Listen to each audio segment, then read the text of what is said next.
I'm in a destination that is easily considered to be one of the most beautiful in the world. A place of immense natural beauty that helps create a wealth of food and drink. In fact, it's so synonymous with the two that one of its exclamation points gets somewhat overlooked. A jaw-dropping coastline. But this phenomenal coast is amongst many surprises and total unknowns that make up this very well-traveled destination. It's a place you thought you knew. I'm in Sonoma County, California. Hi, I'm Samantha Brown, and I have been traveling the globe for 25 years. Here's a great episode of my Emmy Award-winning travel series, Places to Love. Like and subscribe to join me on my adventures. Let's go.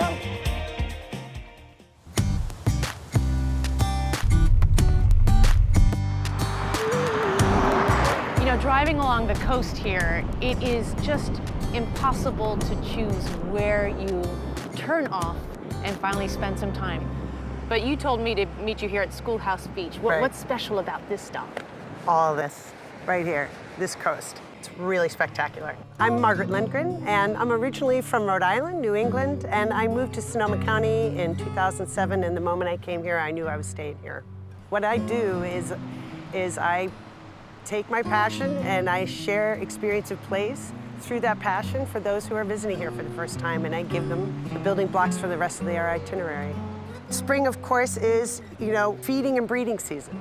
The whole coast is just alive with life. These offshore rocks, that's protected wildlife habitat. So lots of migratory birds are going to be nesting along these rocks. We have seals and sea lions that will also haul up. So this whole region is really vital to the overall health of the entire ecosystems of the coast and the food web. And being spring, it's also the time and place of the greatest mammal migration in the world. Oh, there's a whale just spouting off right out there. He's spouting. I was just gonna say, I see him! Oh my gosh, I see Zim. Oh, you got a little piece of it. That's great.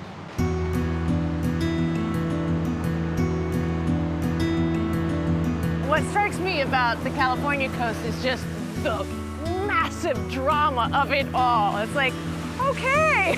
Right. I mean, Eyes it's just, on the ocean. everything is just, wow, big, right? Yeah, we are walking on the Pacific Plate, and our beautiful ridge line just inland is on the other side of that is the North American Plate, which is what we're on when we're in the East Coast. So it's all this beautiful sandstone mixed with some serpentine. It's what gives us these really awesome pebbly beaches. I mean, because when we were up there on the cliff, Margaret, I thought this was sand. Right? Now look at this. They are just billions of little baby, superheated, yummy rocks. Right? A cacophony gorgeous. of what this entire coastal geologic region is.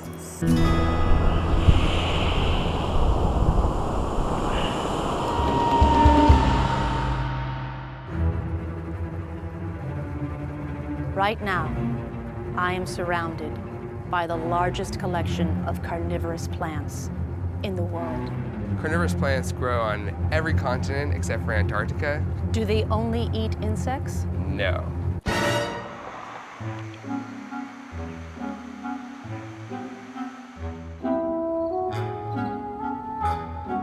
So the first plant we're going to talk about today are actually the Venus flytraps. And most people know about Venus flytraps, but people are usually surprised as to where they come from. Do you want to hazard a guess where they come from in the wild? Oh, definitely somewhere tropical. No. Actually, they come from North Carolina, only a 100-mile radius around Charlotte, North Carolina. It's an American carnivorous plant? It's an American carnivorous plant. That's the only place in the world that they grow in the swamps and bogs. Do you want to see one eat? Yes, I think definitely. we have to see one eat. Venus flytraps don't just eat flies, but what they do eat has to be alive. Today, mealworms are on the menu. Don't blink. Oh my gosh. They could be a little faster than that, too. We'll try a couple more. Let's see that one right there. Whoa. That one was pretty fast, Whoa. right? And that's a big mouth. Yeah. Is that what you call it, a mouth? Yeah, well, it's a trap. It's a trap. The mouth works, yeah, exactly. How often do they have to eat? Usually, if they eat like once a week, that's plenty for them. My very first plant was a sticky sundew. And it's this one right here. This was the very first plant that I got when I was 11 years old that changed my life and got me into these plants. So this is the plant? That's the exact same one. Yep, I've been keeping it around for all these years, 30 years now. Wow. I know. That's beautiful. I know. So what made you fascinated with this plant? It's like I was really interested in animals, but then I never really realized that plants could do a lot of interesting things too. All these little hairs, see how sparkly they are? Wow. Yeah, it's actually a sticky glue. But if you're a little fly, it very quickly tangles up their legs and wings. So when I started to look at them, I realized how interesting plants were, and now I'm insanely biased towards plants. Animals kind of bore me now, honestly. I think what I was most fascinated with is pitcher plants. Yeah, there's 170 different species of tropical pitcher plants. This one that we're gonna learn about, it has a little bit different way of making its living. The lower pitchers look like this, and they're for catching bugs. For the first 10 to 15 years, they'll only make pitchers like that. Okay. But then when they get a little bit of vine on them, like this one here, they start to make pitchers that look like this. The kind of immediate thing you'll probably notice is that stuff. Yeah. What's that stuff? Yeah. And it turns out that there's tree shrews that come to eat that stuff. What's a tree shrew? A tree shrew is like a rat that lives in the trees in Borneo where these grow. And so they'll come to see that stuff. It's kind of like coconut oil. It's kind of dimly sweet and fatty. And so it's a reward for the shrew. And so as they eat, they almost always poop into the pitcher. And that's kind of gross, but poop, most plants eat poop, actually. That's how most plants make their Fertilizer. living. Exactly. Fertilizer's poop. Exactly. And so instead of trapping bugs, this one lets the shrew do all the running around to catch things. And then as it visits and eats that stuff, it poops into the pitcher, and that's where it gets all of its fertilizer from. Pitcher plants can grow so large that they can catch mammals as large as rats. And one of Damon's plants caught a mouse a few weeks ago. Am I doing it? There's some hair. I don't know if it's gonna come out in one piece. No, it's not. Oh my gosh, what do you There's think some that little is? bones. Oh god. Oh, That's is a little it bone for sure. So it's already been broken down quite a some bit. hair, too. And some hair too. Plants. Not just pretty flowers in your garden anymore. Oh, these bite back. Yeah, they do. Learning how fascinating carnivorous plants are actually gives you an overall respect for all plants, especially the ones that don't bite. Right now, we're walking through an orchard that your parents planted. Yes, How many years ago? 30 years ago. Oh my gosh, were you even born yet? Not yet. So you grew up as these trees grew up? Yes. My name's Jolie Devoto Wade, and I'm a 5th generation Californian and 2nd generation apple farmer in Sonoma County. What makes Sonoma a great place to grow apples? The maritime climate and the Gold Ridge loam that we're standing on, the soil. The landscape couldn't be more spectacular. Yes. We're at the top of the hill overlooking a beautiful valley. You see the wine grapes, the vines below, and these apples stand at the top of the hill. Does that give them a terroir, as we talk about when we talk about grapes? That's different Absolutely. than like at the bottom of the hill? Absolutely. And it's a very sandy, loamy soil, and it drains very, very well. And it's acidic, and the apple trees love it, the grapevines love it, but it's that plus the maritime climate. Your parents, for over 40 years then, have grown apples and sold apples. That's their business. But you do something that your parents never even thought of with apples, right? That's right. My husband and I make cider. And we made cider because we were driving around Sonoma County looking at all of the apple trees that had been cut down and converted into vineyards, and that was heartbreaking. They are now making award-winning ciders and will soon be opening a tasting room in nearby Sebastopol. Oh. Their cider, Save the Gravenstein, is one of Jolie's favorites. Why do we need to save the Gravenstein? Because it's an endangered apple variety. In the 1940s, there were about 15,000 acres of Gravensteins grown in Sonoma County, and now we're seeing less than 2,000 acres. What's this one? It's Fool's Gold, and it's a blend of 20-plus heirloom golden varieties. A little cloudier here. Fool's Gold has a layering of fruit and a full-bodied taste that is also super smooth. Wow. But now, why do you need 20 different varieties of apples to go into one glass? Because we wanted to capture this orchard during a specific snapshot of time, and that's what's in your glass. So this is this. Yes.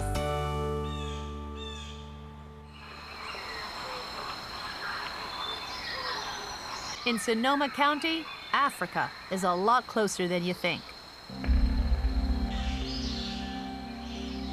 thanks to the astonishing efforts of Nancy Lang and her husband Peter, two people who have made it their life's work to educate and inspire conservationism for another continent's majestic animals. Why Africa?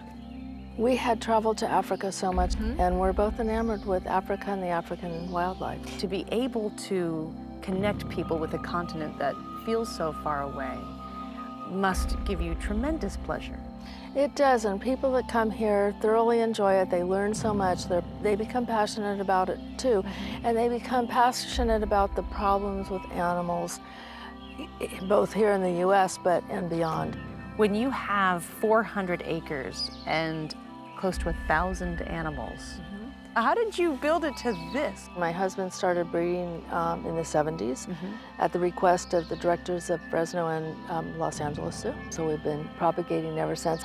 And your background is that you have a doctorate In biology. What is your greatest satisfaction? I've seen so many young people go into conservation, wildlife biology. We have several veterinarians who started here as children.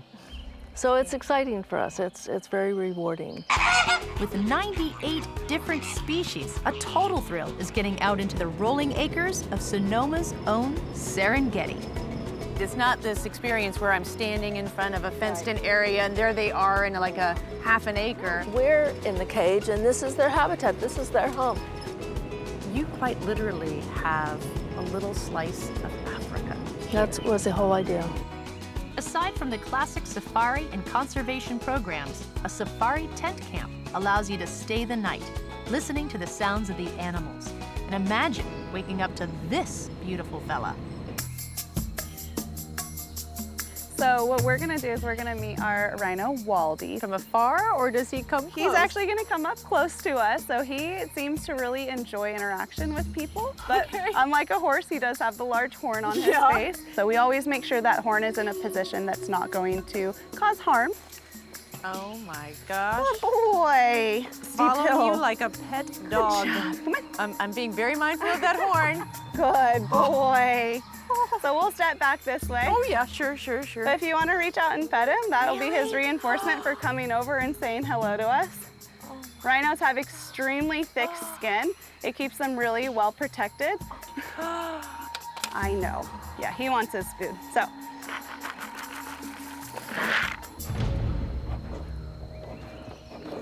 So Waldy is one of our ambassador animals here, which essentially means that he's here to inspire others to protect his species. So he's in captivity so that people can meet a rhino up close and personal, learn how amazing this animal is, and hopefully go out and then help protect them in the wild. Do we know how many white rhinos are left? Somewhere around 15,000 individuals. The Javan rhino, there's actually thought to be less than 60 individuals left in the wild, and there are none in captivity. There's quite a large number of rhinos that are lost to poaching every single year because of that horn. It's actually worth more than gold per pound. So it's thought to be have medicinal value, potentially be an aphrodisiac, a cancer cure. It's actually made out of keratin, so same stuff our fingernails are made out of. So unfortunately, it does not have any actual value. It is amazing to be this close to a rhinoceros. So with all of our animals, when we do any kind of interaction, it's always their choice to participate, and 99% of the time, he wants to be part of that interaction. Another wonderful unknown about Sonoma County is that it was home to a man who made so many people laugh. And it's here, in Santa Rosa, where you can visit some of your dearest childhood friends. I'm Jean Schulz, the widow of Charles Schulz. I call him Sparky. Everyone who knew him well called him Sparky. And Sparky drew the Peanuts comic strip for 50 years. This is amazing to me, standing in front of Charles M. Schulz' actual work. To see the actual line work. The marker, You know, right? you know, the lines of his hair and the lines of the grass and all of the things in the comic strip. So when he drew, he always drew on a piece of paper this large? For Sundays. For Sunday. And that's the daily And this is the size. dailies. This is the Yeah. dailies, and this is Sunday.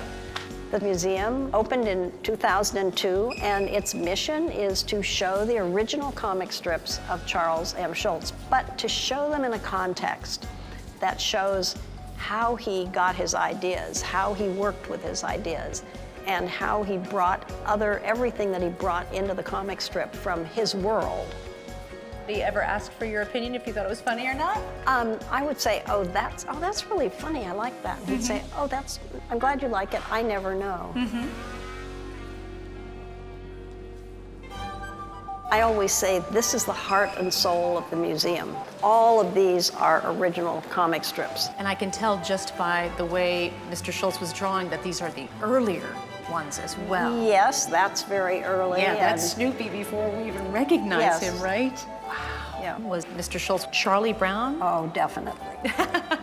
Definitely Charlie Brown, and he admitted it. He said, I'm a little bit of Linus, you know, the philosophical part. The crabby, cranky part is Lucy, but he said mostly I'm Charlie Brown. The worrier. The worrier, the insecure, yeah. What I loved so much about Peanuts, and I think what anyone from my generation, older, or even slightly younger, really get about Peanuts, was that they really dealt with the seriousness of childhood. They resonated with me, that things did go wrong. Yeah. This sense of this simplicity that you talk of and that people say the Peanuts are, and yet the complexity of the emotions that it helped us as children really go, oh yeah, because I mean, just when they would sit like this, they were thinking. Contemplating. They were contemplating life, yes.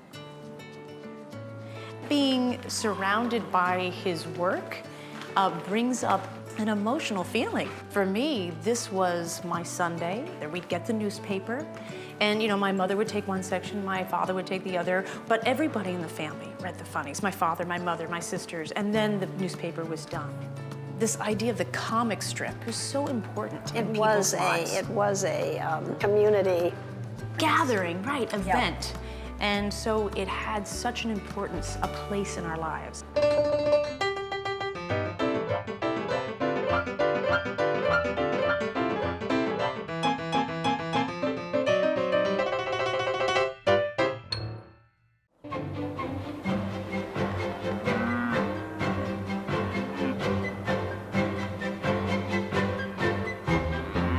And so these are your cows, or your girls, you call them? Yes, these are our girls. What type of girls are they? So these are primarily Jerseys. We have a couple of Holsteins in here, but we pick the Jerseys because they produce a higher amount of butter fat. Ah, and that makes a better cheese. It does make a better cheese. I'm Donna Pacheco. This is Pacheco Dairy. We are a family farm. It's my husband and I, along with our 4 kids. My husband is a 3rd-generation dairyman, and our children are the 4th. At what stage is the cheese right now? The rennet has fermented it, so it's gelled like a Jell-O. And what we're doing is we're cutting the curds. We're cutting the curds. And then I'm guiding it up. And now I finish? Yep. All of this would, in a big cheese factory, be done by a huge machine. The way this is done by hand. If you do it by hand, the more careful you're being with the curd, the more yield you get. And so it makes a big difference in the end product. You know, there's a science to it, and then there's the art to it. Achadinha cheese is sold at 40 farmers markets across Sonoma County. And the cheese making lessons Donna offers always end in a cheese tasting. This is Brancha. This one is mold ripen and aged just over 6 months. Oh, that was so good. Also, what the girls were eating is very different as well, so you're gonna get a little bit different flavors with that. That is incredible that your product completely depends on the time of the year, what they're eating, what the weather is like. I mean, you're really absolutely eating the land here, even though this is from an animal. Right. Are these all the products that you make? At this time, yes. I mean, for a small farm, that's a lot. Well, all we can do is hope that when somebody comes to our table, there's something that appeals to them. Everything. Yeah. And what has been the reward? To live here. Our kids were raised in the main house, and we want them to have the opportunity to be able to stay on the land and work in agriculture. And so these cheeses represent that. They do. And the animals over there made this cheese. Yes, they did. Thank you. I like Sonoma County because Sonoma have very good climate, very good friends, very good people, and everybody in the family is here. You are the first Mexican migrant worker to then own your own vineyard. That is an amazing accomplishment. And you start your first job here in Sonoma County was what? Pruning grapes. In 1940, when everybody going and fight, when the Americans going and fight, is nobody for working in the agriculture. And the government inviting to the Mexican people to come here and working in the agriculture. And a lot of people coming and work, and they name them Los Braceros. Los Braceros means strong arms. Strong arms. Yes. Okay. And I am very happy to be the son for one bracero. We wouldn't have a wine industry if it weren't for Los Braceros. Yes. This is a blend, Los Braceros. Is he on the label right now? This is him on the label, and this is what really embodies our family story. From pruning and working in the fields, you then became someone who could manage entire wineries. He was ambitious and hungry in the sense of knowledge of getting to know why they grafted or why they pruned, and he would always ask questions. And this is something that wasn't common in a lot of people that would come out here, is they worked their hours and they stopped working. But he wanted to own his own vineyard after the first day of working in the vineyards. He wanted to start off with Pinot Noir because it was the hardest varietal to grow. And he knew if he mastered that, he could move on to anything else. It was, his accomplishment to make his first vintage, which was in '92, and we actually have one of the bottles back there in a glass case that we're able to wrestle around off of him because he would drink it or just give it away to friends. But he started with 100 cases, and the rest is history. Now, we make about 26 different wines, I think. In 16 years? Is that how long you've been open as a vineyard? Yeah, 2003, but we've been making wine since '92. We're in the Smithsonian Museum of American History, too. He has his own grafting knife, grafting box, and his cowboy hat in the Smithsonian. In Washington, D.C.? His own section, American History. Congratulations. Salud. Cheers. Salud. Cheers.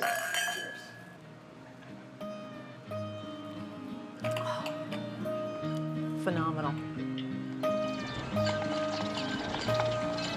Everything that's done here, whether that's farm-to-table foods, wines, it's driven with a social and environmental mission. The people are a people of place, and you feel it.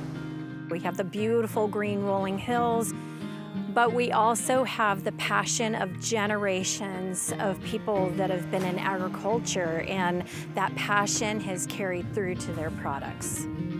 I grew up here and I love the land here. I love the climate, the food, the people, nature. So many great things that Sonoma County has to offer. When a destination allows you to connect with people in their place, when you're given a rare opportunity to make new friends and meet up with old, when a place you thought you knew totally surprises, that is when we share a love of travel. And that's why Sonoma County in California is a place to love. Hey, thanks for watching this episode of Places to Love. What was your favorite scene? Be sure to leave a comment. Now, for a full itinerary of this episode, click here. It is a great travel planning tool. And here, if you want to watch more full episodes. And of course, subscribe to my channel to see new episodes as they are released. Hope to see you out there.